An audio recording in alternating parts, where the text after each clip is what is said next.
Hello and welcome in Daily Clips with Samina. So चलें let's learn ways to say I want.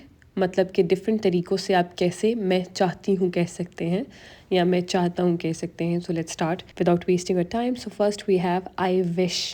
I wish. मैं चाहती हूँ. मैं ख्वाहिश रखती हूँ. सेंटेंस में कुछ आप ऐसे यूज़ करेंगे जिस तरह आप कहना चाहते हैं कि काश मैं थोड़ी देर बाद बाहर जा सकती लेकिन मैं बहुत बीमार हूँ. I am not feeling well. तो आप इसको सेंटेंस में इंग्लिश में ऐसे बोलेंगे I wish I could go out later but I am not feeling well.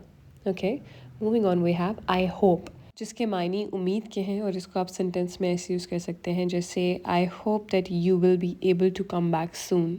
मैं उम्मीद रखती हूँ कि तुम जल्दी वापस आने की कोशिश कर सकोगे. Then we have crave. Crave ये थोड़ा सा फैंसी वर्ड है बट इसके मीनिंग भी सेम है. इट मीन्स ख्वाहिश या उम्मीद. ठीक है, तो अगर आपने बोलना हो ना कि मेरा आज बहुत दिल कर रहा है केक खाने का तो you say I am craving cake. I crave for cake. Okay, so आप कोई भी ऐसे पर्सनल ख्वाहिश हो तो आप ऐसे बोल सकते हैं. तो मैं आपको एक और सेंटेंस बताती हूँ.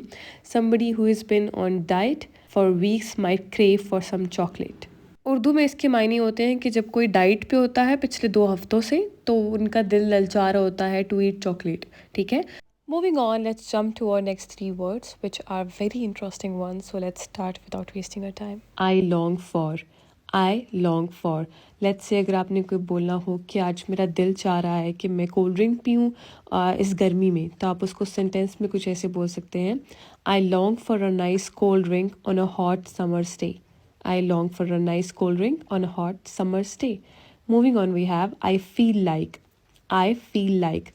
ये लेट्स से अगर आप बोलते हैं कि मेरा दिल कर रहा है कि मैं ज़रा बाहर होकर आऊँ. मेरा दिल कर रहा है कि मैं इस हफ्ते कहीं बाहर वीकेंड पे कहीं बाहर चला जाऊँ, बाहर होकर आऊँ, घूम कर आऊँ. तो आप उसको ऐसे बोलेंगे I feel like going away for the weekend.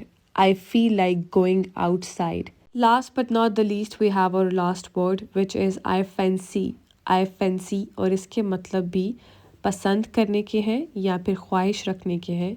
तो मैं आपको एक सेंटेंस बताती हूँ जैसे आप बोलते हैं किसी को कि हम पिज़्ज़ा खाने जा रहे हैं काम के बाद, क्या तुम पसंद करोगे आना. क्या तुम पसंद करोगे आना. तो आप उसको इंग्लिश में ऐसे बोलेंगे we are going out for a pizza after work. Do you fancy coming. Do you fancy coming के मायने हैं क्या तुम पसंद करोगे आना.